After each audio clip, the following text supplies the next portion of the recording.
எல்லாருக்கும் வணக்கம்.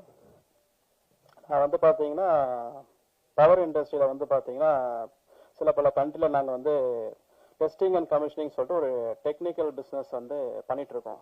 லாஸ்ட் ஒரு 10 வருஷமாக பண்ணிகிட்ருக்கோம் நாங்கள். ஸோ அதை பேஸ் பண்ணிக்கிட்டு வந்து பார்த்தீங்கன்னா என்னுடைய ஷட்டில் விளையாடும் போது வந்து பார்த்தீங்கன்னா என்னுடைய கால் லைட்டாக ஃப்ராக்சர் ஆகிடுச்சு. தென் தான் நான் என்னுடைய டைரக்டரை வந்து பார்த்தீங்கன்னா மீட் பண்ணுற மாதிரி எனக்கு ஒரு வாய்ப்பு கிடைச்சிது. Actually is a doctor physio. So என்னுடைய கால் ஆக்சுவலி ஃபிசியோ வந்து சரி பண்ணுறதுக்காக நான் தேடிட்டு இருந்தேன். இஸ் நம்பர் 1 ஃபிசியோ இன் இந்தியான்னு கூட சொல்லலாம். அவர் தான் என்னுடைய காலை வந்து பார்த்தீங்கன்னா ரெடி பண்ணதுக்கப்புறம் சினிமா துறையில் வந்து பார்த்தீங்கன்னா நம்ம எதனா ஒன்று பண்ணணும்னு சொல்லிட்டு சினிமா படத்தில் நான் விரும்பி பார்ப்பேன். ஸோ அவர் உங்களுக்கு என்ன பிடிக்கும் ஏது பிடிக்கும்னு சொல்லிட்டு கேட்டுட்டு இருக்கும் போது வந்து பார்த்தீங்கன்னா சினிமா பார்ப்பீங்களா? நான் ரொம்ப பார்ப்பேன். ஸோ படம் போடுறதுக்கு ஒரு செகண்ட் லேட்டாக போனால் கூட நமக்கு வந்து பிடிக்காதுன்னும் போது அதுக்கப்புறம் நம்ம ஏன் அந்த மாதிரி ஒரு படத்தை வந்து தயாரிக்கக்கூடாது அப்படின்னு வந்து சொல்லிட்டு இருக்கும் போது, சரிங்க சார் எந்த மாதிரி படம் எது மாதிரி பண்ணலாம் ஸோ அப்படின்னு சொல்லிட்டு பேசிட்டு இருக்கும் போது நம்ம ஒரு பெஸ்ட் ஹாரர் மூவி ஒன்று பண்ணலாமா அப்படின்னு சொல்லிட்டு பேசிட்டு இருந்தோம். ஸோ பெஸ்ட் ஹாரர் மூவினா ஏகப்பட்ட மூவிஸ் வந்து வந்துட்டு இருக்கு. ஒரு ஹாலிவுட் ரேஞ்சில் வந்து பார்த்தீங்கன்னா ஒரு வித்தியாசமான ஒரு முயற்சியில் எதனா ஒன்று பண்ணலாமா ஸோ அப்படின்னு சொல்லிட்டு அவர் எங்கிட்ட வந்து டிஸ்கஷன் பண்ணிட்டு இருந்தார். சரிங்க சார் நம்ம வந்து பார்த்தீங்கன்னா அந்த மாதிரி ஒரு படம் ஒன்று பண்ணுவோம் அப்படின்னு சொல்லிட்டு படம் நாங்கள் வந்து பார்த்தீங்கன்னா அதை பேஸ் பண்ணி ஸ்டார்ட் பண்ணோம். ஸோ லாஸ்ட் இயர் வந்து பார்த்தீங்கன்னா நாங்கள் இந்த படத்தை வந்து நம்ம போலூர் பக்கத்தில் இருக்க ஜவ்வாது மலையில் தான் ஸ்டார்ட் பண்ண ஆரம்பித்தோம். ஸோ அதுக்கப்புறம் படம் வந்து பார்த்தீங்கன்னா ஆல்மோஸ்ட் முடிஞ்சிருக்கு. ஸோ முடிஞ்சதுக்கு நீங்கள் ட்ரெய்லர் அண்ட் அதுக்கப்புறம் வந்து பார்த்தீங்கன்னா ஆடியன்ஸோடைய வியூ வந்து நீங்கள் வந்து பார்த்துருக்கீங்க. ஸோ படம் வந்து பார்த்தீங்கன்னா மிகவும் ஒரு சிறப்பான முறையில் வந்திருக்கு.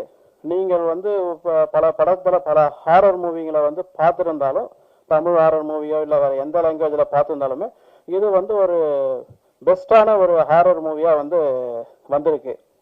ஸோ மிக்க நன்றி. எல்லோருக்கும் வணக்கம். நான் சாப்பிட்டீங்க நம்புகிறேன். ஆமாம், குட் மீட்டிங்கு வந்த ப்ரெஸ் ரிப்போர்ட்டர்ஸ் எல்லாருக்கும் நான் நன்றி சொல்லிக்கிறேன். ஏன்னா டெக்னீஷியன்ஸ் என்னோட நேம்லாம் வெளியில் வர்றதுக்கே நீங்களாம் தான் காரணம். ஸோ உங்களுக்குலாம் நன்றி. And also to my producer Guhan sir and also to my director Hemanth Narayanan. நாங்கள் 2 பேரும் ஃபர்ஸ்ட் ஸ்கிரிப்ட் வந்து ஒரு டீ கடையில் நின்று நாங்கள் டிஸ்கஸ் பண்ண ஆரம்பித்தோம். ஆமாம், அதுக்கப்புறம் தான் we came to know the seriousness of this movie. ஏன்னா எல்லாம் லைக் ஒரு சினிமேட்டிக் எக்ஸ்பீரியன்ஸும் நம்ம கொடுத்தாகணும், அந்த ஹாரரில் சினிமேட்டிக் ரேஷியோவும் இருக்கணும். ஆனால் படம் ஃபுல்லாக பாயிண்ட் ஆஃப் வியூ மூவிலேயே நம்ம ஃபவுண்ட் ஃபுட்டேஜ்ன்ற ஒரு ஜானரையும் தொடரணும். ஸோ அது ரொம்ப ஒரு டெக்னிக்கலி ரொம்ப பெரிய சேலஞ்சாக இருந்துச்சு. அண்ட் ஆல்சோ எங்களால் எந்த ரிக்ஸும் யூஸ் பண்ணிக்க முடியலை. ஏன்னா ஒரு ட்ரெக்கிங் எக்ஸ்பீரியன்ஸில் தான் நாங்களே இருந்தோம். ஸோ அதனால் நல்லா கஷ்டப்பட்டு ஒரு மூவியை நாங்கள் பண்ணி முடிச்சிருக்கிறோம். அண்ட் டெக்னிக்கல் வைஸாக இது ரொம்ப one of its kind genre. இந்த ஜானர் இன்னும் யாரும் தொடலை, அது நம்ம தமிழ் சினிமாவில். ஸோ நாங்கள் அதை ட்ரை பண்ணியிருக்கிறோம். ஸோ உங்களுடைய சப்போர்ட் எல்லாமே இருந்து ஃபியூச்சரில் எங்களுக்கு ஹெல்ப் பண்ணுங்கள். ரொம்ப நன்றி. Thanks lot. வந்திருக்க எல்லாருக்கும் என்னோட மனமார்ந்த நன்றி. அப்புறம் என்னோட வணக்கத்தையும் சொல்லிக்கிறேன். வந்திருக்க மீடியா நண்பர்கள் அனைவருக்கும் என்னோட ரொம்ப மிகப்பெரிய நன்றி. அப்புறம் திரையுலக கலைஞர்கள் மற்றும் ரசிகர்கள் எல்லாருக்குமே என்னோட நன்றியும் வணக்கத்தையும் சொல்லிக்கிறேன். இந்த படத்தில் எடிட்டிங் பண்ணுறதுக்கு வாய்ப்பு கொடுத்த ஹேமநாத் நாராயணன் அவர்களுக்கு என்னுடைய நன்றியை வந்து ஸ்டேஜ் மூலமாக சொல்லிக்கிறேன். அதே மாதிரி இன்னைக்கு நாங்கள்லாம் ஸ்டேஜ் ஏறி இருக்கோன்னா அதுக்கு முக்கியமான காரணம் யாருன்னா நம்ம ப்ரொடியூசர் சார் பிரபாகரன் சார், அவருக்கும் என்னுடைய நன்றியை சொல்லிக்கிறேன். என்னோட ஃபியூச்சரில் வந்து ட்ராமா, ஆக்ஷன், கமர்ஷியல் இப்படி ஏகப்பட்ட படங்கள் ஒர்க் பண்ணுறதுக்கு எனக்கு வாய்ப்புகள் வரலாம். பட் இந்த மாதிரி ஒரு படம் நான் ஒர்க் பண்ணதை நினச்சேன் எனக்கு உண்மையிலேயே ரொம்ப சந்தோஷமாக இருக்குது, கொஞ்சம் பெருமையாகவும் இருக்குது. ஏன்னா இது வந்து நம்ம தமிழ் இண்டஸ்ட்ரியில் வந்து நான் என்னோட லைஃப்பில் ஒரு சில நிறைய டேரக்டர்ஸ் கூட நான் வந்து ட்ராவல் பண்ணியிருக்கேன். எல்லாருக்குமே வந்து ஒரு தாக்கம் இருக்கும். பர்னாமல் ஆக்டிவிட்டி மாதிரி படம் பண்ணணும், மியூசிக் இல்லாமல் படம் பண்ணணும், இப்படிலாம் நிறைய தாக்கங்கள் இருக்கும். பட் ஆனால் அந்த மாதிரி ஒரு படத்தில் எனக்கு வாய்ப்பு கிடைச்சிருக்க நினச்சா எனக்கு உண்மையிலே ரொம்ப பெருமையாக சந்தோஷமாக இருக்குது. இந்த படத்தை நீங்கள் தியேட்டரில் எல்லாரும் போய் பாருங்கள். கண்டிப்பாக உங்களை சாட்டிஸ்ஃபை பண்ண நம்புகிறேன். ஏன்னா அந்த அளவுக்கு நாங்கள் ஹார்ட் ஒர்க் பண்ணியிருக்கோம். டைரக்டர் சார் வந்துட்டு அவருக்கு என்ன வேணும் அப்படிங்கிறதுல வந்து ரொம்ப தெளிவாக இருந்தார். ஸோ கிட்டத்தட்ட நிறைய ஹார்ட் ஒர்க் பண்ணியிருக்காரு இதுக்காக. இன்னைக்கு எங்கள் படம் இந்த அளவுக்கு வந்திருக்குன்னு நாங்கள் கொஞ்சம் கான்ஃபிடண்ட்டாக அந்த ஸ்டேஜில் பேசுகிறோன்னா அதுக்கு அவருடைய ஸ்கிரிப்ட் ஒர்க் ப்ளஸ் அவருடைய அந்த என்ன சொல்கிறது பிளானிங் எல்லாமே தான் காரணம். ஸோ இது மூலியமா எங்கள் எல்லாரும் லைஃபுக்கும் ஒரு நல்ல ஒரு இதாக இருக்கும். எங்களுக்கு இந்த படம் ரொம்ப பிடிக்கும்னு நான் ரொம்ப நல்லா நம்புகிறேன். நன்றி, வணக்கம். எல்லாருக்குமே வணக்கம். ப்ரெஸ் மீடியா எல்லாருக்கும் வந்திருக்கு ரொம்ப நன்றி. ஸோ இந்த மர்மர் இந்த படம் வந்து ஃபர்ஸ்ட் டேரக்டர் கூட நான் ஃபர்ஸ்ட் மீட் பண்ணி ஃபர்ஸ்ட் இந்த படம் பார்க்கும்போது ஃபர்ஸ்ட் சொன்ன மியூசிக்கே இல்லை ப்ரோ இந்த படத்தில் அப்படின்னு சொல்லிட்டாரு. ஸோ மியூசிக் இல்லாதது வந்து ஒரு பெரிய சேலஞ்ச். ஏன்னா பொதுவாக எந்த படமாக இருந்தாலும் மியூசிக் ட்ரிவன் ஃபிலிம்ஸாக தான் இருக்கு இப்போ வர கட்டத்தில். ஆனால் ஒரு ஹாரர் ஃபிலிம் வந்து ஒரு மியூசிக் இல்லாமல் எப்படி இது ஒர்க் அவுட் பண்ண போகிறோம் அப்படின்னு சொல்லிட்டு நாங்கள் நிறைய டிஸ்கஸ் பண்ணி I think we achieve something. So இது எல்லாருமே ஒரு நல்ல எக்ஸ்பீரியன்ஸாக இருக்கும்னு நான் நினைக்கிறேன். ஸோ எல்லாருக்குமே thank you. Hello everybody, this is Hasni Pavithra. கொஞ்சம் இங்கிலீஷ் ஓவர் தப்பா நினைச்சுக்காதீங்க. Thank you everybody. இன்னைக்கு எல்லாரும் எங்களை வந்து பிளஸ் பண்ண வந்ததுக்கு தேங்க்யூ ஸோ மச். ட்ரெய்லர் பார்த்துருப்பீங்க. This is very different. எவ்வளோ படம் நம்ம எவ்வளோ ஹாரர் பார்த்துருக்கோம், எவ்வளோ கதை பார்த்துருக்கோம், பழிவாங்கதை பார்த்துருக்கோம், எவ்வளோ பார்த்துருக்கோம். பட் ஃபவுண்ட் ஃபுட்டேஜில் இந்த மாதிரி ஒரு ஸ்டோரியை உங்களால் பார்க்கவே முடியாது. I was so impressed. இந்த மாதிரி ஒரு கதை எனக்கு வந்திருக்குது பர்டிகுலராக பர்சனலாக என்னோட 8th மூவி அப்படின்றதுக்கு. நான் என்ன படம் பண்ணாலும் சரி, ஃபியூச்சரில் நான் என்ன படம் பண்ணாலும் சரி, this is my favourite. And please யாருமே மொபைலில் பார்க்காதீங்க, தேட்டரில் பாருங்க ப்ளீஸ். இந்த படத்தை கண்டிப்பாக போய் தேட்டரில் உங்கள் ஃபேமிலியோட போய் பாருங்க. பயப்படுற மாதிரி தான் இருக்கும், பட் நீங்கள் பார்த்துட்டு என்ஜாய் பண்ணிட்டு வர மாதிரி இருக்கும். Thank you so much for your today. And டேரக்டரை பற்றி ஒரே ஒரு வார்த்தை மட்டும் சொல்லி ஆகணும். ஆஃப்டர் திஸ் மூவி கண்டிப்பாக டேரக்டரை வந்து சின்ன பசங்க வந்து பெரியவங்க வரைக்கும் எல்லாருக்குமே தெரியும்னு நான் ஆசைப்படுறேன். Because is hard worker and this movie will give him a very good credits. Thank you so much. Thank you guys. இங்க இருக்க பிரஸ் மீடியா எல்லாருக்குமே ரொம்ப பெரிய வணக்கம். அண்ட் டைரக்டர் வந்து என்னை கூப்பிட்டு இதை டிஸ்கஸ் பண்ணும்போது நான் எப்படி பண்ண போறேன் அப்படின்ற மாதிரி ரொம்ப யோசிச்சிருந்தேன். பிகாஸ் நிறைய மேக்கப் ஆர்டிஸ்ட் எவ்வளோ பேர் இருந்தாலும் இந்த ஒரு விஷயத்த இமிடியட்டா பண்ணிட்டே இருக்கணும். ஏன்னா கேமரா போயிட்டே இருக்கோம், ஃபுல்லா நைட்ல தான் ஷூட் போயிட்டு இருக்கோம். இமிடியட்டா பண்ண சொல்லிட்டே இருப்பாங்க, நாங்கள் பண்ணிட்டே இருப்போம். ஆர்ட் டீமும் நாங்களும் சேர்ந்து பயங்கரமா ஒர்க் பண்ணோம். கேமரா சூப்பரா பண்ணாங்க. ரொம்ப சேலஞ்சிங்கா இருந்துச்சு. அண்ட் இந்த படத்துல வர அந்த ரியல் கேரக்டர் டைரக்டர் சொன்னதை 3வது நாளா ரியலா பார்த்தது நான் தான். எனக்கு 3 நாள் உடம்பு சரியில்லாம போய் திருவண்ணாமலை கோயில சுத்தி போட்டு திருப்பி நான் அந்த மூவியை பண்ணி கொடுத்தேன். ஆனா யாருக்குமே இங்க இருக்கிறவங்களுக்கு தெரியாது. மூவி ஷூட் முடிஞ்ச 17th டே வந்து நான் சொல்லும் போது காரை நிப்பாட்டி இறங்கி ஓடி அதெல்லாம் ஒரு வேற எக்ஸ்பீரியன்ஸ். ஸோ நான் என்ன பார்த்தனோ அதை வந்து நான் இந்த படத்துல கடைசி சீன்ல வச்சிருப்பேன் மேக்கப்ல. ஸோ நீங்க எல்லாரும் சப்போர்ட் பண்ணுங்க. அண்ட் இந்த மாதிரி யங்ஸ்டர்ஸ் நிறைய டேலண்ட் இருக்கிற பீப்புளும் மேக்கப் பண்றவங்க நிறைய பேர் இருக்காங்க வெளியில. ஸோ அவங்களுக்கும் கொஞ்சம் வாய்ப்பு கொடுத்தீங்கன்னா அவங்களும் அடுத்தடுத்த பெரிய லெவல் போவாங்க. எனக்கு வாய்ப்பு கொடுத்த இந்த மொத்த குரூவுக்கும் பெரிய நன்றிகள். தேங்க்யூ. பத்திரிகை ஊடக நண்பர்கள் அனைவருக்கும் வணக்கம். இந்த படத்தை தயாரித்த எஸ்பிகே பிக்சர்ஸ் பிரபாகரன் சார், இதனோட இன்னொரு team stand alone pictures international, plus director Hemnath Narayanan, இதனோட எடிட்டர் ரோஹித், டிஓபி ஜேசன், அப்புறம் சவுண்ட் கெவின் மற்றும் ஆர்ட் டைரக்டர் ஹாஸ்னி, இவங்க எல்லாத்துக்கும் என்னோட வாழ்த்துக்களை தெரிவிச்சுக்கிறேன். அஃப்கோர்ஸ் மேக்கப் ஆர்டிஸ்ட் அவரும் அவரோட ஒர்க்கை பற்றி சொன்னார். எக்ஸ்ட்ராடினரியாக அவர் ஒர்க் பண்ணியிருக்காங்க. மர்மர் வந்து ஃபர்ஸ்ட் ஒரு டிஸ்கஷனில் ஹேம்நாத் எனக்கு ஒரு ரன் த்ரூ பண்ணார். ட்ரெய்லர் காமிச்சாரு. ட்ரெய்லர் நீங்கள் எப்படி பார்த்தீங்களோ அதே மாதிரி தான் நானும் பார்த்தேன். சரி நீங்கள் இல்லை சார் நீங்கள் படமும் பார்த்துருங்க அப்படின்னாங்க. படம் சரி என்ன, அதாவது of course it's a horror film அப்படின்ட்டு. சரி ஹாரர் ஃபிலிமில் நம்ம என்ன எதிர்பார்ப்போம்னா என்ன பேயா இல்லை நம்மளா அப்படிங்கிற ஒரு எதிர்பார்ப்போட தான் நம்ம போவோம். அந்த மாதிரி தான் சரி பேயா நம்மளான்னு பார்த்துடலாம் அப்படின்ட்டு தான் போனோம். அப்புறமா போனதுக்கு அப்புறம் தான் படம் பார்க்க தான் தெரிஞ்சிச்சு இந்த ஃபிலிம் வந்து ஃபவுண்ட் ஃபுட்டேஜில் மோஷன் சிக்னஸ் வரும் அப்படிங்கிறது அப்புறம் தான் தெரிஞ்சிச்சு. இதுதான் ஃபர்ஸ்ட் டைம் தமிழ் சினிமாவில் ஃபவுண்ட் ஃபுட்டேஜில் வித் மோஷன் சிக்னஸோட ஒரு ஃபிலிம் ஃபுல்லாக entire film is done in the same genre. Big appreciation to this wonderful team. உங்களோட கரகோஷம் அவங்களுக்கு டெஃபினட்டாக it encourage them a lot. It's very fresh and new team. இப்போ ஃபவுண்ட் ஃபுட்டேஜில் மோஷன் சிக்னஸ்ங்கிறது வந்து ஒரு சின்ன எக்ஸாம்பிள் நம்ம ஒரு 2 days முன்னாடி பார்த்தோம். அஜித் சாரோட ஒரு கார் ரேசிங்கில் அவங்களோட கேபின்ல ஒரு கேமரா வச்சுருந்தாங்க. அந்த கேமராவோட இதை வந்து நம்ம ட்ரெயில் பார்க்க முடியுது. அதாவது அந்த கார் எந்த மாதிரி டிராவல் பண்ணுது, எங்கே டேர்ன்ஸ் எடுக்கிறாங்க அப்படிங்கிறத நம்ம எல்லாருமே பார்க்க முடியுது. அதை தாண்டி பார்த்தீங்கன்னா அந்த ஸ்பீடு நீங்கள் கால்குலேட் பண்ணீங்கன்னா it is actually running at 320 km speed per hour. 320 km per hour ஸ்பீடில் அது ட்ராவல் பண்ணிருக்கு. That is the speed of a racing car. So இது வந்து நம்மளுக்கு ஒரு வி கேன் எக்ஸ்பீரியன்ஸ், பட் நம்ம அதனோட ஆக்சுவல்ஸில் இருக்கிறப்ப அதனோட எக்ஸ்பீரியன்ஸ் கம்ப்ளீட்டாக வேற மாதிரி இருக்கும். இது one of the example. Such அந்த மாதிரியான கார் ரேசிங் வந்து will give us motion sickness 100% கொடுக்கும். அதே மாதிரி தான் இன்னொரு எக்ஸாம்பிள் சொல்லணும்னா, ஃபர்ஸ்ட் இந்த கான்செப்டை நான் நம்ம தமிழ் ஆடியன்ஸ் சொல்லணுங்கிறதுக்காக தான் I'm just trying to brief. இன்னொரு இது பார்த்தீங்கன்னா டாலஸ்ட் பில்டிங், அதாவது 1260 ஃபீட் ஹைட் இருக்கிற பில்டிங்ல வந்து கிளாஸ் மேலே வாக் பண்ணுற மாதிரியான ஒரு எக்ஸ்பீரியன்ஸ் எல்லாம் கொடுக்குறாங்க. அந்த எக்ஸ்பீரியன்ஸ் என்னன்னு பார்த்தீங்கன்னா, அகைன் தட்ஸ் ஆல்சோ மேலேருந்து அவ்வளோ ஹைட்ல இருந்து நீங்கள் கீழே பார்க்குற மாதிரி இருக்கும். துபாயில் பார்த்தீங்கன்னா 732 ஃபீட் ஹைட்ல இருந்துட்டு ஒரு கிளாஸ் மேலே நடந்து போகிறப்போ நம்மளுக்கு ஒரு மோஷன் சிக்னஸ் வரும். அந்த மாதிரியான எக்ஸ்பீரியன்ஸ் எல்லாமே இந்த படத்தில் இருக்கு. ஸோ தட்ஸ் வெரி இம்பார்ட்டன்ட் இந்த மூவியோட ஜானர். சரி, மர்மர் கதை என்ன சொல்ல வர்றாங்க? இந்த அஃப்கோர்ஸ் அவங்க சொன்ன மாதிரி ஜவாத் மலையில் நடக்கிற ஒரு சின்ன இன்சிடெண்ட்டை நோக்கி ஒரு டீம் போகிறாங்க.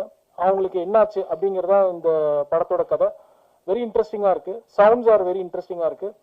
நீங்கள் எல்லா படமும் சப்போர்ட் பண்ணுறீங்க, அதே மாதிரி இந்த மாதிரியான நியூ கமர்ஸ்க்கும் நீங்கள் சப்போர்ட் பண்ணுவீங்கன்னு நான் எதிர்பார்க்குறேன். ட்ரீம் வாரியர்ஸில் இருந்து நாங்கள் ரிலீஸ் பண்ணுறதுல we are very happy. March 7th படம் தேட்டருக்கு வருது. we are very happy to associate இந்த மாதிரியான நியூ டீம், நியூ தாட்ஸில். அவங்களோட தாட்ஸே வந்து நம்ம ஹாலிவுட் ஸ்டைலில் ஒரு ஃபிலிம் எடுப்போம், நியூ ஜானரில் எடுப்போம், அதே மாதிரி என்டர்டெய்னிங்காக இருக்கணும், அதே மாதிரி ஆடியன்ஸுக்கு விறுவிறுப்பாக இருக்கணும் அப்படிங்கிறது தான் அவங்க கொண்டு வந்திருக்காங்க. இந்த போஸ்டரில் பார்த்தீங்கன்னாவே ஒரு வித்தியாசம் கொண்டு வந்திருப்பாங்க. நாட் ஒன்லி ஸ்டில்ஸ் மட்டும் இல்லை, அந்த வார்னிங் சிக்னல்லேருந்து நிறையா இது கொடுத்துருக்காங்க. அதாவது whoever is having motion sickness and pregnant விமனுக்கு காஷனாக இருங்க அப்படின்னு ஒரு கொடுத்துருக்காங்க. It's very interesting film. It will be an experience. அதுதான் நான் நம்புகிறேன். உங்களோட சப்போர்ட்ஸ் தொடர்ந்து எங்களுக்கு வேணும். வாய்ப்பளிச்சதுக்கு நன்றி. Thanks for the opportunity once again. ரொம்ப நல்லா இருக்கு இங்கேருந்து பார்க்கறதுக்கு. ஸோ பல படங்களுக்கு நிறைய டேரக்டர்ஸ் கூட ட்ராவல் பண்ணியிருக்கேன், நிறைய படத்தோட ப்ரெஸ் ரிலீஸ்க்கெல்லாம் வந்திருக்கேன். ஸோ அங்கேருந்து பார்த்து கிளாப் தட்டியிருக்கேன். ஸோ இங்கேருந்து பார்க்கறதுக்கு ரொம்ப சந்தோஷமா இருக்கு. ஸோ முதல்ல எல்லாருக்கும் வணக்கம். மீடியா இல்லாமல் இங்கே எதுவுமே இல்லை. ஸோ பாலிடிக்ஸாக இருந்தாலும் சரி, ஒரு நடிகராக இருந்தாலும் சரி, ஒரு இயக்குனராக இருந்தாலும் சரி, ஸோ மீடியா தான் வந்து முதல்ல அவங்கள கண்டெடுத்து வெளிக்கொண்டு வந்து சேர்க்கும். ஸோ அந்த வகையில் உங்களுக்கு எல்லாம் ஒரு பெரிய thanks. So first of all மர்மர். ஸோ இந்த படம் வந்து பார்த்தீங்கன்னா தமிழ் சினிமாவில் first found footage horror film. So found footage horror ஃபிலிம்னா ஃபர்ஸ்ட் என்னன்னு ஒரு எக்ஸ்பிளனேஷன் கொடுத்துட்றேன். ஸோ படம் வந்து ஃபுல்லாக பார்த்தீங்கன்னா இப்போ ஒரு பாம் பிளாஸ்ட் நடக்குதுன்னு வச்சுக்கோங்களேன். ஸோ இப்போ அங்கே ஒரு போலீஸ் இன்வெஸ்டிகேஷன் நடக்கும்போது அங்கே சிசிடிவி கேமரா தான் முதல்ல தேடுவாங்க. ஸோ அந்த சிசிடிவி கேமராவில் என்ன ஃபுட்டேஜ் இருக்கோ அது வந்து அவங்களுடைய வேர்டிங்ஸில் அது வந்து ஒரு எவிடன்ஸ். ஸோ நம்ம இது படமாக காட்டும் போது அந்த எவிடன்ஸை தான் நம்ம படமாக காட்டுறோம். ஸோ இப்போ ஒரு ஸ்டோரியாக ஒரு 1 லைன் பார்த்தோன்னா 4 யூடியூபர்ஸ் வந்து தே ஆர் பேரநார்மல் யூடியூபர்ஸ். அவங்க வந்து ஜவாது மலையில வந்து 7 கன்னிசாமிகளும் மங்கைன்னு ஒரு சூனியக்கார ஆவியும் சுத்திட்டு இருக்குதுன்னு தெரிஞ்சு ஸோ அந்த இடத்துக்கு வந்து லைவா போயிட்டு ரெக்கார்ட் பண்ணலான்ட்டு பிளான் பண்ணி போறாங்க அவங்களோட யூடியூப் கண்டென்ட்க்கு. ஸோ அங்கே போயிட்டு அங்கே என்ன நடந்துச்சு, அங்கே போயிட்டு அவங்க காணாமல் போயிடுறாங்க. அதுக்கப்புறம் பார்த்தீங்கன்னா போலீஸ் வந்து ஒரு இன்வெஸ்டிகேஷன் வச்சு அவங்கள தேடி போகும்போது அங்கே உடஞ்ச நிலையில் நிறைய அவங்க யூஸ் பண்ண கேமராக்கள்லாம் கிடைக்குது. அந்த கேமராவில் இருக்கிற ஃபுட்டேஜ் எல்லாம் வந்து பார்த்தா ஒரு 7 hours லாங் இருக்கு. அந்த 7 hours லாங் ஃபுட்டேஜை ஒரு ஆவணப்படமாக, அதாவது ஒரு ஃபவுண்ட் ஃபுட்டேஜ் ஆவணப்படமாக ரிலீஸ் பண்ணுறாங்க. ஸோ அதுதான் வந்து இந்த படம்ன்ற மாதிரி தான் நம்ம ஸ்டார்டே பண்ணுறோம். So I think I have given the nice explanation of the found footage. So முதல்ல இங்கே வந்திருக்க எல்லாருக்கும் நன்றி. ஆக்சுவலாக எனக்கே ஷிவர் ஆகுது, நான் ஆறாவது நினைச்சேன். பட் இது நைஸ். ஸோ இங்கே வந்திருக்கிற குவன் சார் ரொம்ப நன்றி. ஸோ பிரபாகரன் சார் ரொம்ப நல்லா பேசுனீங்க, பேஷண்டாக நீங்கள் ப்ரொடியூசர் ஆகிட்டீங்க, ரொம்ப சந்தோஷமாக இருக்கு. ஸோ இங்கே இருக்கிற எல்லாருமே வந்து நான் ரொம்ப போட்டு டார்ச்சர் பண்ணியிருக்கேன். முதல்ல டெக்னீஷியன்ஸு. ஸோ ஃபர்ஸ்ட் டிஓபியிலிருந்து ஆரம்பிக்கிறேன். ஸோ ஒரு ஷாட் வந்து பார்த்தீங்கன்னா ஒரு 12 minutes சிங்கிள் ஷாட்டு. ஸோ அதை நாங்கள் ஷூட் பண்ணிட்டு இருக்கோம் சிங்கிள். So 12 minutes shot. அது ஒரு நல்ல ஒரு ரிஹர்சல் போயிட்டு, ஸோ எல்லா படத்துலையும் பார்த்தீங்கன்னா ஆர்டிஸ்ட்டுக்கு தான் ரிஹர்சல் மெயினாக போகும், கேமராமேனுக்கு ரிஹர்சல் போகாது. பட் இந்த படத்தில் பார்த்தீங்கன்னா ஆர்டிஸ்ட்டுக்கு வந்து ஒரு பக்கம் அவங்க போயிட்டு இருப்பாங்க, இங்கே இவருக்கு தனியாக போயிட்டு இருக்கோம் என் கூட. ஸோ அந்த ரிஹர்சல் வந்து எல்லாம் முடிச்சுட்டு நம்ம ஷாட்டில் போனோம்னா இப்போ நீங்க பார்த்திருப்பீங்க ஆர்டிஸ்ட் எல்லாமே வந்து கேமராவை ஹோல்ட் பண்ணிட்டு இருக்கிற மாதிரி இருக்கும். பட் ஆனா அது எல்லாமே இவர் தான் பின்னாடி இன்னும் ஹோல்ட் பண்ணிருப்பாரு. பட் இவர் தெரியாத அளவுக்கு நம்ம பிடிக்கணும். ஸோ அவங்களோட ஹேண்ட் மூவ்மெண்ட்டுக்கு ஏற்ற மாதிரியான மூவ்மெண்ட்டும் இவர் கொடுக்கணும். ஸோ அந்த மாதிரியான ஒரு விஷயம். ஸோ இப்போ கையில வச்சுட்டு இருக்காருன்னா திரும்பும் போது யாருமே இருக்கக்கூடாது. ஏன்னா கூட ஃபோக்கஸ் புல்லர்னு ஒரு பெரிய கூட்டம் ஒன்று இருக்கும். அதாண்டி கேமரா அசிஸ்டன்ஸ், லென்ஸ் அசிஸ்டன்ஸ்னு எல்லாரும் போயிருப்பாங்க. ஸோ அங்க கொஞ்சம் பேர் இங்க இருக்காங்கன்னு நினைக்கிறேன். கேமரா அசிஸ்டன்ட் பாஸ்கரனா எங்க இருக்கீங்க? சூப்பர். ஸோ அந்த மாதிரி ஒரு கூட்டம் பின்னாடியே இருந்துட்டே இருக்கும். இவ்வளோ மேனேஜ்மெண்ட்ல அந்த காட்டுக்குள்ள செடிகளுக்கு நடுவில் எந்த ஒரு கொடியில கேமராவோட ஒயர் மாட்டினாலும் அறந்து போயிடும். பிளஸ் ஃபோக்கஸ் புல்லருக்குலாம் எதில் கால் வைப்பாருன்னே தெரியாது, எப்போ என்ன உருண்டு ஓடுன்னு தெரியாது. அந்த மாதிரியான சட்டம் எப்பவுமே இருந்துட்டே இருக்கும். ஸோ அந்த மாதிரி ஒரு சிங்கிள் ஷாட் 12 மினிட்ஸ் ஷாட் எடுக்கும்போது ஒரு நைட்டு ஃபுல்லா வச்சு செஞ்சுட்டேன். ஐ திங்க் ஒன் மோர்ன்ட்டு போயிட்டே இருக்குது. பிகாஸ் எனக்கு நான் எப்படின்னா இதுக்கு ஒரு பெரிய கதை சொன்னேன். அது ஒரு பெரிய பேக் ட்ராப். ஸோ ஓகே சொல்றேன். ஸோ நான் வந்து காலேஜ் படிச்சுட்டு இருக்கும்போது பிசியோதெரப்பி காலேஜில் எங்களோட யூனிவர்சிட்டியில் வந்து கல்ச்சரல்ஸ் ஈவெண்ட்லாம் நடக்கும்.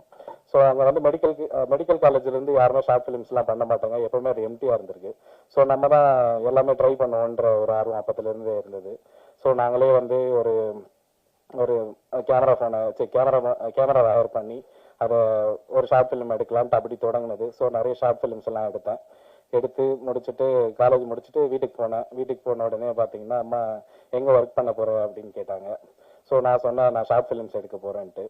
ஸோ ஷார்ட் ஃபிலிம்ஸ் வந்து கண்டினியூஸாக கொஞ்சம் நிறைய ஷார்ட் ஃபிலிம்ஸ் எடுத்தேன். எடிட் பண்ணி நானே பார்த்தேன் எனக்கே பிடிக்காது, தூக்கி ஓர வச்சுட்டு அதுக்கப்புறம் அப்படியே ஒரு 2 இயர்ஸ் ட்ராவல் ஆச்சு. ஸோ நிறைய ஸ்கிரிப்ட்ஸ் எல்லாம் எழுதிட்டு ப்ரொடியூசர்ஸ் அப்ரோச் பண்ணி சுற்றிட்டே இருந்தேன். கொஞ்சம் காலத்துக்கு வந்து பார்த்தீங்கன்னா எனக்கு டாக்டராக எந்த அளவுக்கு ஒரு மதிப்பு இருந்ததோ அந்த மதிப்பெல்லாம் சுத்தமாக இந்த பக்கம் இல்லைன்னு எனக்கு நல்லா தெரிஞ்சது. ஸோ எங்கே சுற்றினாலும் ஒரு அலைச்சல் தான், ஒன்றுமே வேலைக்கு ஆகலை. ஸோ திரும்ப வீட்டுக்கு போனேன். என்ன பண்ண போகிற அப்படின்னு கேட்டாங்க.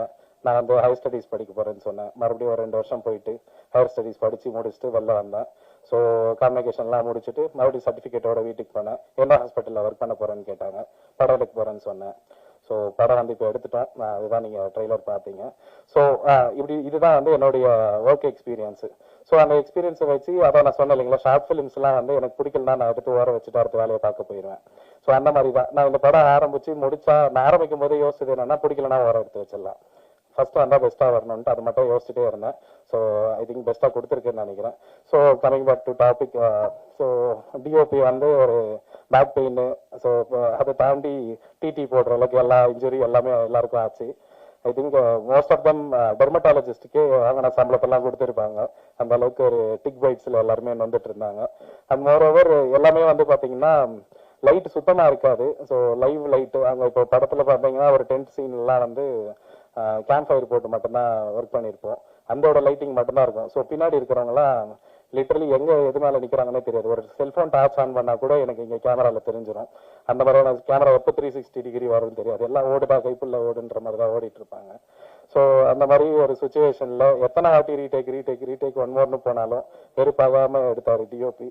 So thank you bro. ஸோ அதே மாதிரி தான் எடிட்டர். ஸோ கிட்டத்தட்ட பார்த்தீங்கன்னா இந்த படத்துக்கு அவர் எடிட்டர் மட்டும் இல்லை, ஒரு ஏடியாவும் மாறிட்டாரு.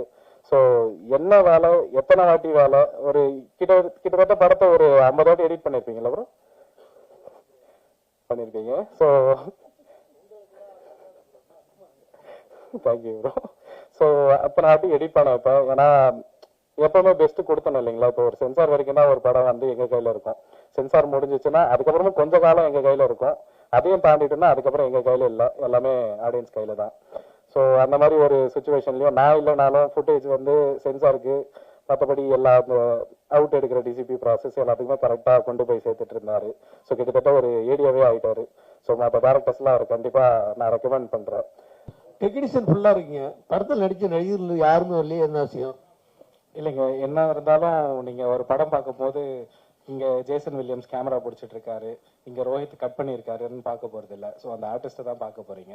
ஸோ எப்பவுமே ஒரு ஈவெண்ட் வந்து வித்தவுட் த பேக் போன், எந்த மசிலோ எந்த டெண்டனோ ஒன்றும் பண்ண முடியாது. ஸோ பேக் போனா இருக்கிற கோர் டீம், அதாவது ஆஃப் ஸ்கிரீன் ஹீரோஸை வச்சு என்னோட படம் ஃபர்ஸ்ட் ஸ்டார்ட் ஆகணும்னு நினைச்சேன். அதனால தான் இங்க டெக்னீஷியன்ஸ் மட்டும் இருக்காங்க. ஸோ அதுதான் பார்த்தீங்கன்னா. ரெண்டாவது வந்து நீங்க வந்து பிசியோதெரபி படிச்சிருக்கீங்க, முழுக்க அது வந்து அறிவியல் சார்ந்த விஷயம். கண்டிப்பா. ஆனா நீங்க படம் எடுத்திருக்கிறது அறிவியல் சாராத விஷயம். அறிவியல் சாராத விஷயம். ஆமா, கன்னிங்கிறது பில்லி சூனிய பேய் ஆவிங்கிறதெல்லாம் எப்படி நீங்க அறிவியல் ஓட்டுவிட்டு நேர்மாறாக போனீங்க? அறிவியல் எப்பவுமே அறிவியல் மட்டும் தனியா இருந்தா அதை யாரும் கண்டுக்க மாட்டாங்க. இந்த பக்கம் வந்து இந்த மாதிரியான அமானுஷங்களும் இருக்குதுன்னு சொல்லும் போது மட்டும்தான் பேசுவாங்க.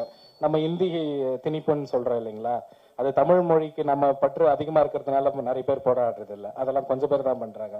ஹிந்தி உள்ள வரக்கூடாதுன்னு தான் பாதி பேர் போராடுறாங்க. ஸோ ரெண்டுத்துக்கும் வித்தியாசம் இருக்கு. அறிவியலையும் நம்பணும், அமானுஷங்களை ஒரு பொழுதுபோக்காக எடுத்துக்கணுமே தவிர அதை நீங்க ரொம்ப நம்ப தேவையில்லை. ஸோ நானும் அதை நம்ப மாட்டேன். எனக்கு பேய் நம்பிக்கை கிடையவே கிடையாது சுத்தமா. பட் இந்த படத்தை வந்து எந்த அளவுக்கு இருந்துச்சுன்னா எப்படி இருக்குன்ற ஃபார்மேட்ல தான் எடுத்திருக்கேன். ஸோ அதை அச்சீவ் பண்ணியிருக்கேன்னு நினைக்கிறேன்.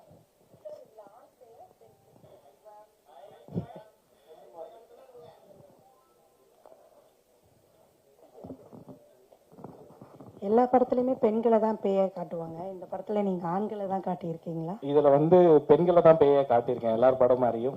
பட் ஆனா எல்லா படம் மாதிரி பயங்கரமா சிஜி பண்ணி ரொம்ப டக்குன்னு மூஞ்சி கிட்ட வந்து மறைஞ்சு போறது அந்த மாதிரியான விஷயங்கள்லாம் பண்ணல. இப்போ ரியல் லைஃப்ல நீங்க தனிமையா இருக்கும்போது உங்களுக்கு நீங்க பெட்ரூம்ல இருக்கும்போது ஹாலில் யாரெல்லாம் நடந்து போனா எந்த மாதிரியான ஒரு பயம் கொடுக்குமோ, ஸோ அந்த மாதிரியான ஒரு லைவ்லி ஃபீல்ல தான் இருக்கும். நீங்க பாத்தீங்கன்னா பேய நேரா உணர்ற மாதிரி தான் இருக்கும். ஸோ அதை தாண்டி பேயை மட்டும் காட்டல, படத்துல வந்து இந்த சப்த கன்னிகள்னு சொல்ற அந்த 7 கிராம தேவதைகளையும் காட்டியிருக்கேன். ஸோ அது வந்து படத்துல ஒரு ரொம்ப முக்கியமான தொகுப்பா இருக்கும். அதையும் நீங்க பார்க்க தான் போறீங்க. டாக்டர் சார், இங்க இங்க இங்க இங்க இங்க சார், நீங்க வந்து திருவண்ணாமலை மாவட்டம். நீங்க அந்த கதையெல்லாம் தெரிஞ்சு வச்சிருந்து தான் அந்த கதையை எடுக்கிறீங்களா? கன்னிமார்கள் கதை அங்க போனோன்னு சொன்னோன்னே மாமிச சாப்பிடக்கூடாது அதெல்லாம் சொன்னாங்கன்னு சொன்னீங்க. ஆமா, அப்ப அந்த கதையை பத்தி நீங்க தெரிஞ்சு வச்சிருந்து தானே இந்த கதை ஸ்கிரிப்ட் பண்ணிருக்கீங்க? ஆமாங்க. அதாவது வடபழனியில இருந்து தாம்பரத்துக்கு கேள்வி கேட்கற மாதிரி இருக்கு. பட் ஆனா ரெண்டுமே சென்னை தான். சோ நான் திருவண்ணாமலையில ஆரணியில இருக்கேன், திருவண்ணாமலை டிஸ்ட்ரிக்ட்ல. பட் ஜவாது மலை வந்து வேற எங்கேயோ ஒரு 40 கிலோமீட்டர் தள்ளி இருக்கு. இல்ல, அதை பத்தி கதையை தெரிஞ்சு வச்சிருந்து தான் ஸ்கிரிப்ட் எழுதுனீங்களான்னு கேட்குறேன். வேற ஒன்றும். அது வந்து சின்ன வயசுல வந்து பாத்தீங்கன்னா நாங்க இருக்கும்ல அது. ஆமா கண்டிப்பா அதுதான். சோ சின்ன வயசுல வந்து பாத்தீங்கன்னா எனக்கு இந்த மீன் பிடிக்கிறது ரொம்ப பிடிக்கும். சோ ஃப்ரெண்ட்ஸோட சேர்ந்து வந்து நாங்க ஒரு குளத்துக்கு மீன் பிடிக்கலாம் போயிட்டு இருப்போம். அங்க போகும்போது ஒரு நாள் வந்து எங்க வீட்டுல வந்து போட்டு கொடுத்துட்டாங்க யாரோ. சோ அப்பதான் சொன்னாங்க அது வந்து கன்னிகள் குளம், அங்க போனா வந்து கண்ணி அடிச்சிரும், போகக்கூடாது அப்படி இப்படின்னு சொன்னாங்க. அதுக்கப்புறம் தான் நான் நிறைய வாட்டி போக ஆரம்பிச்சேன். ஸோ அதுக்கு நிறைய அடியும் வாங்கியிருக்கேன். ஸோ அதெல்லாம் தான் ஒரு இன்ஸ்பிரேஷன். அதை தாண்டி தாத்தா பாட்டியெல்லாம் சின்ன வயசுல சொல்லி கொடுத்து வளர்த்துருப்பாங்க இல்லைங்களா. ஸோ கன்னிகள், இந்த என்ன டிராகுலா சொல்லுவாங்க இல்லைங்களா, என்னது காட்டேரி. ஸோ அந்த மாதிரியான விஷயங்கள்லாம் கேட்டு அதை உண்மைக்கு தன்மையா எவ்வளோ எடுக்க முடியுமோ அதை ட்ரை பண்ணியிருக்கேன். சார் படத்துல மியூசிக் டைரக்டரே இல்ல, அது எப்படி மேனேஜ் பண்ணீங்க சார்? சவுண்ட் எப்படி பண்ணீங்க, அது கொஞ்சம் சொல்லுங்க சார். ரைட்டு. இப்போ நீங்க இந்த ஃபவுண்ட் ஃபுட்டேஜ்ன்ற ஒரு ஜர்னருக்கு மெயினா வந்து மியூசிக் இருக்கக்கூடாது அன்டில் அந்த கேரக்டர் வந்து ஏதாவது மியூசிக் ப்ளே பண்ணுதோ இல்லை அவங்க ஏதாவது இன்ஸ்ட்ருமெண்ட் வாசிக்கிறாங்களோ அந்த மாதிரியான ஒரு விஷயத்துல மட்டும்தான் மியூசிக் ஆட் ஆக முடியும். இப்போ நம்ம படத்துல தான் பார்க்க முடியும் கல்யாணம் நடக்குதுன்னா பின்னாடி ரஹ்மான் சாரோட பிஜிஎம் ஓடுறது அதெல்லாம். பட் ஆனால் நாங்கள் ரியல்ல பார்த்தோன்னா யார் என்ன பேசுறாங்கன்னு தெரியாது. மேலே ஒரு பக்கம் காது கிளிக்கும், காது மேலேயே வந்து நம்மளோட அந்த அரிசிகள்லாம் விழும். ஸோ அந்த மாதிரியான ஃபீல் தான் அங்கே ரியல்ல இருக்கும். இப்போ நான் ஃபவுண்ட் ஃபுட்டேஜில் ஒரு கல்யாண விஷயம் வச்சா அதுதான் நம்ம வச்சாகணும் லைவா. ஸோ ரியல் லைஃப்ல எந்த மியூசிக்கும் இல்லை. ஸோ ரியலான ஒரு செயற்கையான படத்தை இயற்கையாக கொடுக்க ட்ரை பண்ணியிருக்கேன். அதுலேயும் நான் மியூசிக் வைக்க முடியாது. அதுதான் இது சார். ஜவ்வாது மலைன்னு ரொம்ப அருமையான ஏரியா, பச்சை பசேலுள்ள ஏரியா. அந்த ஏரியாவில் இந்த மாதிரி ஒரு பேய் பயம் இப்படிலாம் காமிச்சிங்கன்னா டூரிஸ்ட்லாம் எப்படி போவாங்க, ஆட்கள்லாம் எப்படி போவாங்க? அதுக்கு எதிராக இருக்க மாதிரி இருக்காது? அதுக்கு எதிராக இருக்குங்களா? ஸோ வந்து ஐ திங்க் குணா படத்தில் வந்து குணா கேவ்ஸ்ல வந்து உள்ள விழுந்து காதல் பண்ணாங்கன்னு நம்ம காட்டல. அவங்க உள்ள விழுந்து எவ்வளோ குணா படம்னு சொல்லிட்டு பாருங்க, மஞ்சுமேல் பாய்ஸ்ல. ஸோ அங்கே போய் காதல் பண்றாங்கன்னு நம்ம காட்டல, விழுந்தாங்கன்னு தான் காமிச்சோம். ஸோ அதை தாண்டி அந்த டூரிஸ்ட் பிளேஸ் எப்படி இருந்தாலும் அது படம்னு எல்லா மக்களுக்கும் தெரியுது. அதெல்லாம் பெருசாக எடுத்துக்க மாட்டாங்க. ஸோ டூரிசம் வந்து ஆக்சுவலாக அங்கே சுத்தமாகவே இல்லை. அது இதை பார்த்தாச்சு டெவலப் ஆகும்னு நான் நம்புறேன். நீங்க இது வரைக்கும் ஜவாது மலை போயிருக்கீங்களா சார்? போனதில்லை. அதுதான், யாருமே போயிருக்க மாட்டீங்க. சார் இங்க சார் சார் ஒரு ஹாலிவுட் ஃபிலிம் வந்து மார்க் பாலிஷன் ஒருத்தர் வந்து இதே மாதிரி மர்மர் அப்படின்ற பேர்ல வந்து ஒரு படத்தை பண்ணிருக்காரு. அதுலயும் வந்து இந்த சோசியல் மீடியா இன்ஃபுளுசர்ஸ் எல்லாம் தான் போவாங்க அதுல, புரியுங்களா? ஓகே. அதை பேஸ் பண்ணி அந்த இதை வச்சுதான் நீங்க எடுத்திருக்கீங்களா இல்ல அதோட ரீமேக்கா எப்படின்னு கேட்க? இல்லைங்க, எதோட ரீமேக்கும் கிடையாது. ஸோ நீங்க வந்து யூடியூபர்ஸ் எல்லாம் போறாங்க, நீங்க அதுல சோசியல் மீடியா இன்ஃபுளுசர்ஸ் தான் அதுல போவாங்க. அதுலயும் பாத்தீங்கன்னா செல்போன்ல தான் கேப்சர் பண்ணின்னு போவாங்க. எல்லாமே இதே மாதிரி தான் இருக்கு இந்த ட்ரெய்லர் பார்க்கும்போது. அதுதான் கேட்கல. ஸோ யூடியூபர்ன்ற ஒரு விஷயம் ஏன் இந்த படத்துல உள்ள வருதுன்னா, நீங்க எந்த ஃபவுண்ட் ஃபுட்டேஜ் போய் எடுத்தாலும் அது யூடியூபரா இருக்கலாம், இல்லைன்னா சவுண்ட் ரெக்கார்டிங்கா இருக்கலாம். ஸோ அந்த பேஸ் பண்ணி தான் போக முடியும். இந்த ஜர்னருக்குள்ள உள்ள வரணும்னா இந்த வேலை இதை வீடியோ எடுக்கணும்னா அதுக்கு ஒரு முக்கியமான லாஜிக் ஒன்று வேணும் இல்லைங்களா? நம்ம வந்து வீட்டில் வாழும்போது குளிக்கிறதெல்லாம் வீடியோ எடுத்துட்டு இருக்க போகிறதில்ல. ஸோ ஒரு தொழில் ரீதியாக ஒருத்தன் கேமராவை எடுத்துக்கிட்டு அங்கே இருக்கிற அமானுஷயங்களை ரெக்கார்ட் பண்ணுற ஒரு தொழில் இருக்கிறவங்க மட்டும்தான் அங்கே போக முடியும். ஸோ அந்த ஒரு லாஜிக்காக தான் யூடியூபர்ஸ் உள்ள போகிறாங்கன்ற மாதிரி வச்சுருக்கேன். அதை தாண்டி வந்து பார்த்தீங்கன்னா இப்போ இருக்கிற ட்ரெண்டுக்கு நிறைய யூடியூபர்ஸ் வந்து ஹாய் கைஸ் நம்ம இன்னைக்கு வந்து எங்கே போகிறோம் தெரியுமா, டிமாண்டி காலனிலாம் கிளம்புறாங்க. ஸோ அது நீங்கள் பார்க்கும்போது அது உண்மையாக போயெல்லாம் தெரியாது, ஆனால் உண்மைன்னு உங்களை நம்ப வச்சிருவாங்க.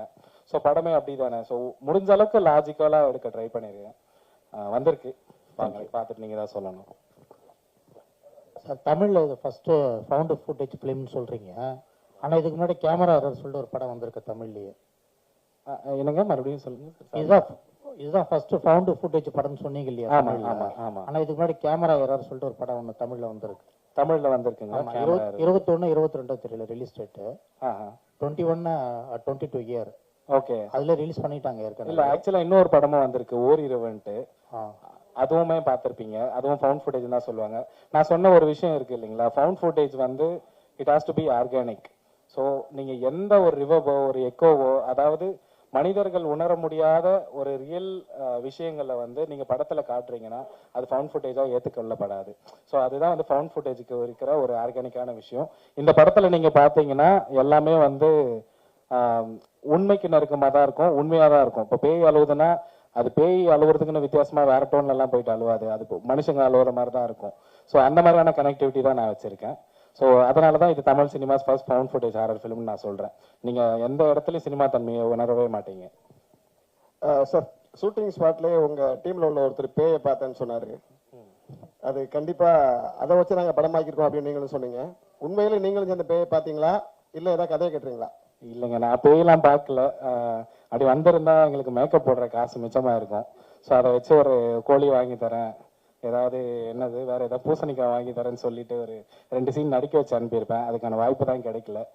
ஸோ உங்களை மட்டும் பார்த்துட்டு போயிருக்கு ப்ரோ, பார்த்துக்குங்க. ஸோ அதை பார்த்தலாம் எதுவும் இல்லைங்க, நான் எதுவுமே பார்க்கல. ட்ரீம் வாரியர்ஸ் குகனுக்கு இந்த படம் வந்து வாங்கியிருக்கீங்க, எத்தனை % லாபம் கிடைக்கும்? இல்லைன்னா நம்மக்கிட்ட நிறைய படம் இருக்கு வாங்கலாம் அப்படின்னு வாங்கினீங்களா? சார் ஃபர்ஸ்ட் ஆஃப் ஆல் இந்த படம் வந்து நம்ம டிஸ்ட்ரிபியூஷன் பண்ணுறோங்க. லாபம் நோக்கத்தை மைண்டில் வச்சு இந்த படத்தை நம்ம கமிட் பண்ணவே இல்லை. இந்த படம் வந்து ஒரு எக்ஸ்பீரியன்ஸ் ஃபார் எல்லா தியேட்டர் ஆடியன்ஸுக்கும். ஸோ நியூ கான்செப்டில் வரப்போ இந்த மாதிரி ஃபவுண்ட் ஃபுட்டேஜில் வர கான்செப்டில் வர படத்தை வந்து என்கரேஜ் பண்ணணும். அதுவும் இல்லாமல் புது டீம் வந்திருக்காங்க. இந்த மாதிரி புது டீமுக்கு இப்போ எங்களை மாதிரியான ஒரு டிஸ்ட்ரிபியூஷன் டீம் சப்போர்ட் பண்ணாமல் வேறு யாரும் பண்ண முடியாதுங்கிறதுனால உறுதியாக இந்த மாதிரி டீமுக்கு நாங்கள் கூட இருக்கணுங்கிறதுக்காக தான் இந்த படத்துக்கு சப்போர்ட் பண்ணுறோங்க. ஸோ அப்போ 2வது கேள்வி தான் சரியாக இருக்கும் இல்லையா? பணம் நிறையா இருக்குது, பண்ணலாம். இல்லை நான் தான் சொன்னேன், டிஸ்ட்ரிபியூஷன் சொன்னாங்க. இது லாபம் நோக்கத்தை தாண்டின ஒரு படமாக தான் இருக்குது. இந்த படத்து மேலே வச்சிருக்கிற ஒரு நம்பிக்கைன்னு நம்ம சொல்லலாம். அது இல்லாமல் இந்த மாதிரி நியூ ஜானரே வந்து இன்னைக்கு கொண்டு வர டீம்ஸ் ரொம்ப லிமிட்டட் தான். நீங்கள் பார்த்தீங்கன்னா இது வந்து 100% ஃபவுண்ட் ஃபுட்டேஜில் பண்ணியிருக்காங்க. ஸோ அதுவே வந்து இது இப்போ ரீசெண்டாக வரல, 100% ஃபவுண்ட் ஃபுட்டேஜில் வரல. நிறைய நீங்கள் சொன்ன ரெஃபரன்ஸ் பண்ண படம் எல்லாமே வந்து லிமிட்டடான ஃபவுண்ட் ஃபுட்டேஜ் தான் பண்ணியிருக்காங்க. பாதி ஃபவுண்ட் ஃபுட்டேஜ் இருக்குது, லெஸர் தென் தட் தான் இருக்குது. இந்த ஜானரை பார்த்தீங்கன்னா கிட்டத்தட்ட கேனபிள் ஹாலோகாஸ்ட்னு சொல்லி போட்டு 1980s ஒரு இட்டாலியன் டைரக்டர் பண்ணார். அவர் பண்ணதுக்கப்புறம் தான் இந்த கான்செப்டே வந்துச்சு. ஆனால் இப்போ வரைக்கும் நாட் மெனி ஃபிலிம்ஸ் தமிழில் வரவே இல்லை படம். அதுதான் அதில் இருக்கிற முக்கியமான ஒரு விஷயம். இந்த படம் நாங்கள் கமிட் ஆகிட்டு டிஸ்கஸிங் அப்போயே வந்து நிறைய பேர் டிஸ்கஸ் பண்ணாங்க. நிறைய எங்கள் அப்கமிங் ஏடிஸ் அண்ட் டைரக்டர்ஸ் வந்து நாங்கள் ஃபவுண்ட் ஃபுட்டேஜில் ஒரு படம் பண்ணணும்னு எங்களுக்கு ஒரு இன்ட்ரெஸ்ட் இருந்துச்சு. ஸோ நீங்கள் கொண்டு வரீங்க அப்படிங்கிறது தான் ஒரு வெல்கமிங் டிஸ்கஷனாக இருந்துச்சு. தேங்க்யூ. ஹேமந்த், மர்மர்ன்றது ஆங்கில வார்த்தையா எப்படி? ஆமாங்க, ஆங்கில வார்த்தை. எங்கே இருக்கீங்க? என்னன்னா மர்மர்ன்றது ஒரு முணுமுணுப்பு, ஒரு சின்ன ஒரு இது, அந்த சைலண்டானதுல திகில் ஏற்படும். கண்டிப்பா. இப்போ நீங்க போட்ட ட்ரெய்லர் வந்து சவுண்ட் தான் ஜாஸ்தியா இருந்தது. ஸோ இது டைட்டில் ஆப்டா இருக்கா? டைட்டில் வந்து படத்துக்கு ஆப்டா இருக்கணும்னு தான் பார்க்கணும். ஸோ ட்ரெய்லருக்கு பார்க்கணுன்றது அவசியம் இல்லை. ட்ரெய்லர் வந்து எங்களுக்கு வந்து அந்த குறுகிய நேரத்தில் எந்த அளவுக்கு பெஸ்ட்டாக கொடுக்கணும்னு ஒரு விஷயம் இருக்கு. இப்போ நான் நிறைய விஷயம் இங்கே ஷேர் பண்ணேன் பார்த்தீங்களா, அது கூட என்னால் ட்ரெய்லரில் காட்ட முடியல. ஏன்னா காட்டினா உங்களுக்கு நிறைய ரிவீலிங் ஆயிரும். எங்களுக்கு இந்த படம் ட்ரெய்லரே வேளான்னு தான் ஃபர்ஸ்ட் நினச்சேன். ஸோ அதே மாரி ஒரு ட்ரெய்லர் பண்ணோம். பட் பாதி புரிஞ்சு அந்த மூட் மட்டும் செட் பண்ணலாம், அதுக்காக ஒரு ட்ரெய்லர் பண்ணலான்ட்டு தான் பண்ணியிருக்கு. ஸோ மர்மர் வந்து அந்த டைட்டிலை நீங்கள் படத்துக்கு கனெக்ட் பண்ணிக்கோங்க, படத்தில் அதுக்கு நிறையவே இருக்கும் இடம். ஸோ அவ்வளோதாங்க சார். டைரக்டர்ல இன்னொரு கேள்வி சார். இந்த ஜவாது ஹில்ஸ்ல வந்து இந்த அட்டாமிக் மினரல் இவங்க இருக்காங்களா சார், டைரக்டரேட், அவங்க வந்து ஒரு ரெஸ்ட்ரிக்ஷன் போட்டுனாங்க. ஏன்னா அங்க யுரானியம் இருக்குது அப்படின்றது ஒரு ரிசர்ச் ஒன் போயிட்டு இருக்கு. Still it is under research. அங்க உள்ள வந்து பெர்மிஷன்ஸ் கிடைக்கிறது ரொம்ப கஷ்டம். Was it easy to avail the permission? அங்க உங்களுக்கு ஷூட்டிங் கொடுத்தாங்களா ஈஸியா? கொடுத்தாங்க. ஆக்சுவலா நீங்க சொல்ற விஷயம் அப்படி இருக்கான்னு எனக்கு தெரியல. ஏன்னா அங்க யுரானியம் இருக்குதுன்றது ஒரு இது இருக்கு சார். அதனால வந்து அட்டாமிக் ரிசர்ச் இருக்கு இல்லைங்க, அவங்க வந்து மினரல் அந்த டைரக்டரேட் வந்து அவங்க பெரிய ஆஃபீஸே ஒன்று போட்டு ஒரு கேம்ப் போட்டுட்டு அங்க ரிசர்ச் பண்ணிட்டு இருக்காங்க. அதனால சாதாரண டூரிஸ்ட் போறவங்களே வந்து சில இடத்துக்குலாம் அலோவ் பண்ண மாட்டாங்க. நீங்க இந்த அளவுக்கு ஷூட் பண்றதுக்கு எப்படி விட்டாங்கன்றதுதான். ஆக்சுவலா ப்ராப்பரா பர்மிஷன் வாங்கணும். ஸோ பட் ஆனால் கொஞ்சம் டைம் ப்ராசஸா இருந்தது. எல்லாமே ஒரு மாசம் கிட்ட பர்மிஷனுக்கு சுத்தி அதுக்கப்புறம் வாங்கணும். நான் வந்து ஃபர்ஸ்ட் லொக்கேஷன் பார்க்கறதுக்கே நிறைய பிளேசஸ் போய் பார்த்தேன். ஊட்டிலாம் போனால் சிங்கம் கடிச்சிருவோன்றாங்க, வேற எங்கேயாச்சும் போனால் புலி அடிச்சிருவோன்றாங்க. ஸோ அதெல்லாம் இல்லாமல் இப்போ ஜவாது மலையில் பார்த்தீங்கன்னா அந்த சீசனல் டைமில் தான் எலிஃபேண்ட்டோ இல்லை ஜாகுவாரோ அதெல்லாம் வந்து தண்ணி குடிக்க வரும். நாங்கள் ஒரு நல்ல பயங்கரமான சம்மர் சீசனில் எடுத்திருக்கோம் படத்தை. ஸோ அதெல்லாம் வராதுன்னு ஒரு நம்பிக்கையில் பர்மிஷன் கேட்டோம். கொஞ்சம் டைம் எடுத்துச்சு, பட் கொடுத்துட்டாங்க சார். எனக்கு அந்த மினரல் ப்ராசஸ் அது I am not aware of it actually. Okay, thank you sir. ஒரு கேள்வி சார். கால் உடைஞ்சு பேஷண்டாக வந்த அந்த அவர் வந்து ப்ரொடியூசர் ஆக்கியிருக்கீங்க. நீங்கள் ஒரு மருத்துவர், இவர் மட்டும்தானா இல்லை வரக்கூடிய எல்லாரும் அதை மாதிரி நான் சரி பண்ணணும்னா நீங்கள் வந்து இப்போ ப்ரொடியூசர் ஆகணும்னு சொல்லி மிரட்டி மிரட்டி பண்ணுவீங்களா? அப்படி இருந்தால் நான் எப்போவோ டேரக்டராக இருப்பேன். So he is not the only patient, he is one of the patient. முதல்ல அது மைண்டில் வச்சுக்கோங்க. ஸோ நான் ப்ரொஃபஷனை வந்து இங்கே கொண்டு வரவே இல்லை, அது செப்பரேட்டு. அந்த முகம் வேறு, இந்த முகம் வேறு. ஸோ இது நான் டேரக்டராக மட்டும்தான் வந்திருக்கேன். ஸோ எனிவே தேங்க்ஸ்ங்க. ஸோ வந்ததுலேருந்து எல்லாரையும் வந்து பயம்புத்திட்டே இருக்கீங்க. சீட் நுனியில் உட்காரப்போம் இதுவாகிடும் அப்படின்னு சொல்லிட்டு இருக்கீங்க. சார் இப்போ ஒரு சவுண்டே இல்லாத படம் ஃபர்ஸ்ட் சொல்லியிருக்கீங்க. இது எந்த அளவுக்கு பேய், ஃபர்ஸ்ட் ஸ்டார்டிங் சொல்லிட்டீங்க அது உண்மையும் இல்லைன்னு சொல்லிட்டு, இது எந்த அளவுக்கு பயம் பொறுத்துன்னு நினைக்கிறீங்க? ஏன்னா இப்போ இருக்கிறது எல்லாருமே வந்து பேய்களை வந்து காமெடி ஆக்கிட்டாங்க. கண்டிப்பா. ஓகேவா? நீங்க போஸ்டர் போட்டுக்க எனக்கு பார்த்த உடனே ஒரு இதுவாக தான் இருந்தது, என்னடா இப்படி போட்டிருக்காங்கன்னு சொல்லிட்டு. ஸோ எந்த அளவுக்கு நீங்க பயம் பொறுத்துவீங்கன்றீங்க? ஏன்னா இதுக்கு முன்னாடி இதே மாதிரி எங்க படம் வந்து 2000 கோடி அடிக்கும்னு மேடையில சவால் விட்டவங்களாம் இருக்காங்க. அதுக்கப்புறம் புஷ்ன்னு போயிட்டாங்க. இப்போ நீங்களும் அந்த அளவுக்கு தான் வந்திருக்கீங்க. நான் சவால்ல விடல. இல்ல பேய் பயமா இருக்கும், இது பயம் பொறுத்துன்னு சொல்லியிருக்கீங்க. ஸோ அது எல்லாருமே எல்லா படத்துக்கும் சொல்றது தான். ஸோ பேய் படத்துல பயம் எதிர்பார்க்காம வேற என்ன எதிர்பார்க்க முடியும்னு எனக்கு தெரியல. சவுண்ட் இல்லாம பயம் பொருத்த முடியாது. சவுண்ட் இல்லாம படமும் இல்ல. சவுண்ட் இல்லன்னு யாரும் உங்க படத்துல மியூசிக் ஃபுல்லாவே கிடையாது. இல்ல மியூசிக் தான் கிடையாது, சவுண்ட் இருக்கு. சவுண்ட்னா இந்த ஊன் கத்துறது தானே, அதாச்சும் எல்லா படத்துலயும் இருக்கிறது தானே? எல்லா படத்துலயும் இருக்கிறது. ஆனா எல்லா படத்துலயும் மியூசிக் இருக்குதுல்ல. நீங்களே பேயை நம்பல, அப்படி இருக்கும் போது நீங்க மத்தவங்களை எப்படி பயன்படுத்துறதுக்கு பேயை உருவாக்கி இருப்பீங்க? நானே நம்பல. நான் நம்புற அளவுக்கு ஒரு விஷயம் கொடுக்கணும்னா அதுதான் இந்த படம். படத்துல எப்பவுமே வந்து ஒரு பேயை வந்து காட்டணும் ரிவீல் பண்ணவே மாட்டாங்க. ஆனா நீங்க ஃபர்ஸ்ட் போஸ்டர்லயே காட்டிட்டீங்க. ஏன் இந்த மக்களை ஈர்க்கிறதுக்காகவா இல்ல மக்களை ஏமாத்துறதுக்காகவா? நான் பேய் எதுவும் காட்டலீங்களே. போஸ்டர்லயே வந்து ஃபர்ஸ்ட் எடுத்தோடனே வந்து போஸ்டர் வைக்கிறீங்க, பயம் கொடுத்துற மாதிரி இருக்கு. அதான் கேட்கறேன், மக்களை இழுக்கிறதுக்காகவா இல்ல மக்களை ஏமாத்துறதுக்காகவா? இது படம் இப்படிதான் இருக்கும்னு ஒரு எக்ஸாம்பிள் செட் பண்றது. எப்படி இருக்கும்? நிறைய படம் வந்தாச்சு, நிறைய படம் நாங்க பார்த்துட்டோம். சரிங்களா? நீங்க புதுசா எடுக்கணும்னு சொல்றீங்க, ஆனா உங்களுக்கு வந்து பேய் நம்பிக்கை இல்லைன்றீங்க. ஆனா வந்து சில பேர் வந்து பேயை பார்த்தேன்னு சொல்றாங்க, அது நம்புறீங்க நீங்க? நான் கேட்கறதுக்கு காதுக்கு ரொம்ப நல்லா இருந்துச்சு. நீங்க பிசியோதெரப்பி நீங்க சொல்றீங்க, அது டாக்டர் வந்து மேக்ஸிமம் நம்ப மாட்டாங்க எதுவுமே. சரிங்களா? உண்மையை தான் நம்புவாங்க. ஆனா வந்து இப்ப நீங்க டைரக்டரா இருக்கீங்களோ, கண்டிப்பா ஒரு நம்பிக்கை தன்மை இருந்தா தானே பண்ண முடியும் படத்தை. படத்து மேல ரொம்ப நம்பிக்கை இருக்குது, பேய் மேல எல்லாம் நம்பிக்கை இல்ல. அதை தாண்டி என் மேல நம்பிக்கை இருக்கு. டெக்னிக்கல் எல்லாரையும் ஏத்திருக்கேன்னு சொன்னீங்கல்ல, நடிகர்கள்லாம் வந்து படத்துல தெரிவாங்கன்னு. எல்லாருமே தெரிஞ்ச நடிகர்கள் கிடையாது, புதுமுகம் தானே. புதுமுகங்களை ஏத்ததுக்கு என்ன கஷ்டம்? ஏன் நடிகர்கள் எதுவுமே ஒத்துழைக்கலையா? எங்களுக்கு கஷ்டம்லாம் இல்லைங்க. அதான் சொல்றேன் இல்லைங்களா, இது வந்து ஒரு மரியாதைக்குரிய ஒரு ஈவெண்டா நான் வந்து எல்லா படத்துல இல்லாத ஆஃப் ஸ்கிரீன் ஹீரோஸை கொண்டு வந்து நிறுத்தணும்னு நினைச்சேன். அதனால தான் கொண்டு வந்து நிறுத்தினேன். இனிமே நீங்க ஆர்டிஸ்ட் எல்லாம் பார்க்க தான் போறீங்க. நாங்க தியேட்டர்ஸ் விசிட் போவோம். ஸோ அந்த டைம்ல எல்லாரும் கூட்டிட்டு போகதான்.